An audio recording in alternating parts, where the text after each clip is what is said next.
ایک مرتبہ ایک شخص حضرت محمد مصطفیٰ صلی اللہ علیہ وآلہ وسلم کی خدمت میں حاضر ہوا اور پریشانی کے عالم میں کہنے لگا کہ اے اللہ کے رسول، میں آپ سے ایک سوال کرنا چاہتا ہوں کہ اللہ رب العزت تو اپنے قرآن میں سورہ غافر کی آیت نمبر 60 میں یہ ارشاد فرماتا ہے کہ اے لوگو، تم اللہ سے دعا مانگو، یقیناً اللہ تمہاری دعا کو قبول کرے گا۔ لیکن اے اللہ کے رسول، میں تو اللہ سے دن رات دعائیں مانگتا رہتا ہوں، لیکن دن رات دعائیں مانگنے کے باوجود بھی اللہ میری تو کوئی دعا قبول نہیں کرتا۔ میں اسی بات کو لے کر بہت پریشان ہوں کہ آخر یہ کیسے ممکن ہے کہ جب اللہ خود ہمیں یہ کہہ رہا ہے کہ مجھ سے دعا مانگو، میں تمہاری دعا کو قبول کروں گا، تو پھر دعا مانگنے کے باوجود بھی اللہ میری دعا کو قبول کیوں نہیں کرتا؟ تو حضرت محمد مصطفیٰ صلی اللہ علیہ وآلہ وسلم نے یہ فرمایا کہ اے بندہ خدا،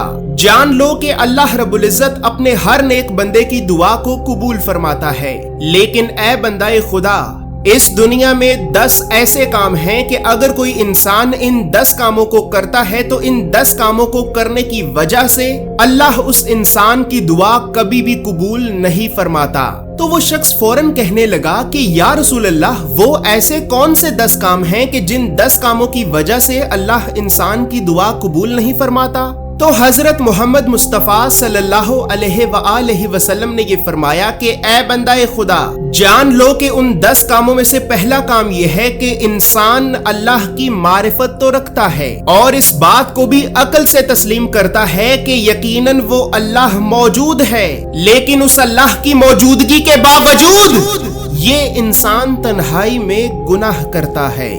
دوسرا کام یہ ہے کہ انسان اپنے تو عیبوں اور گناہوں کو چھپاتا رہتا ہے، جبکہ دوسروں کے عیبوں اور گناہوں کو لوگوں کو بتاتا رہتا ہے۔ تیسرا کام یہ ہے کہ انسان اپنا سب سے بڑا دشمن تو شیطان کو رکھتا ہے، لیکن اس کے باوجود بھی یہ انسان اپنا کردار شیطان کے جیسا رکھتا ہے۔ چوتھا کام یہ ہے کہ انسان یہ تو کہتا ہے کہ یہ دنیا اس کی دشمن ہے، لیکن اس کے باوجود بھی یہ انسان اس دنیا کی محبت رکھتا ہے۔ پانچواں کام یہ ہے کہ انسان جنت میں داخل ہونے کی خواہش تو رکھتا ہے، لیکن اس کے باوجود یہ انسان جنت میں داخل ہونے کے لیے اپنے نامہ اعمال میں وہ اعمال نہیں رکھتا۔ چھٹا کام یہ ہے کہ انسان دوزخ کی آگ سے تو ڈرتا ہے، لیکن پھر بھی یہ انسان دوزخ کے عذاب سے بچنے کی کوئی تیاری نہیں رکھتا۔ ساتواں کام یہ ہے کہ انسان موت کا تو اقرار کرتا ہے کہ موت آنی ہی آنی ہے، لیکن اس کے باوجود بھی یہ انسان موت کو یاد نہیں رکھتا۔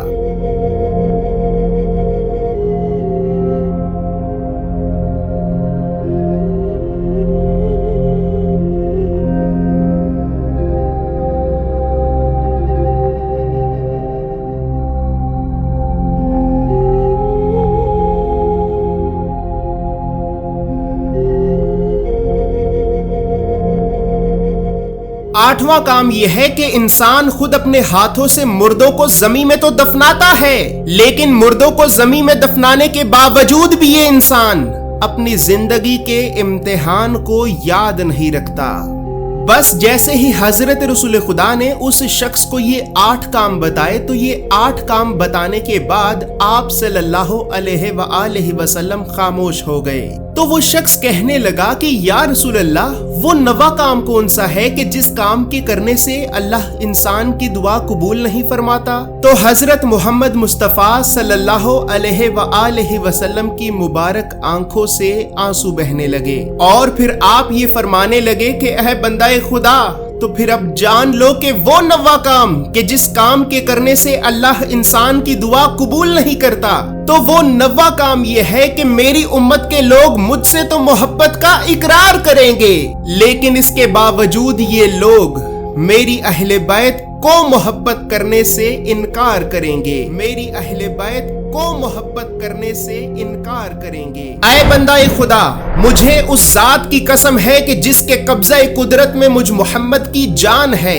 اگر میری امت کے لوگوں میں سے کسی نے بھی میرے اہل بیت سے ذرا برابر بھی بغض رکھا تو اللہ ضرور اسے دوزخ کی آگ میں داخل کرے گا۔ یہاں تک کہ اگر کوئی انسان ساری زندگی حجر اسود اور مقام ابراہیمی کے درمیان کھڑا ہو کر نمازیں ہی کیوں نہ پڑھتا رہے، اور اگر اس انسان کے دل میں بھی میرے اہل بیت کا بغض ہوا تو جان لو کہ قیامت کے دن اللہ ضرور بالضرور اسے بھی دوزخ کی آگ میں داخل کرے گا۔ بس میری امت کے لوگوں میں میرے اہل بیت کی مثال ایسے ہی ہے کہ جیسے کشتی نوح کی مثال نوح کی امت میں تھی کہ جو بھی اس کشتی پر سوار ہوا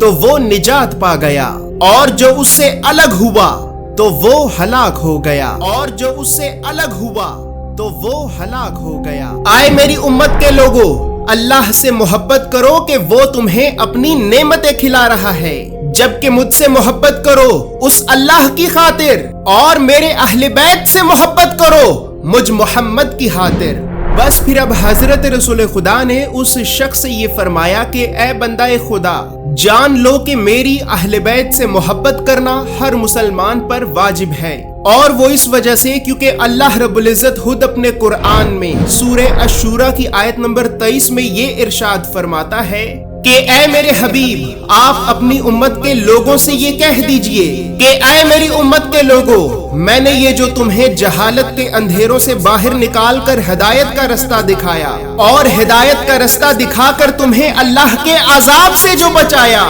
تو اے میری امت کے لوگوں، میں تم سے اس تبلیغ رسالت کے بدلے میں کچھ نہیں چاہتا سوائے اس کے کہ تم میرے اہل بیت سے محبت کرو، سوائے اس کے کہ تم میرے اہل بیت سے محبت کرو۔ بس اے بندہ خدا، اب آخر میں یہ جان لو کہ وہ 10واں کام کہ جس کام کے کرنے سے اللہ انسان کی دعا قبول نہیں فرماتا، تو وہ 10واں کام یہ ہے کہ جس طرح سے میں نے ابھی تمہیں اللہ کے قرآن میں موجود یہ آیت سنائی ہے، تو اسی طرح سے انسان اللہ کے قرآن میں موجود ان آیات کو تو سنتا ہے، لیکن ان آیات کو سننے کے باوجود بھی یہ انسان ان آیات پر عمل نہیں کرتا، یہ انسان ان آیات پر عمل نہیں کرتا۔ بس اے بندہ خدا،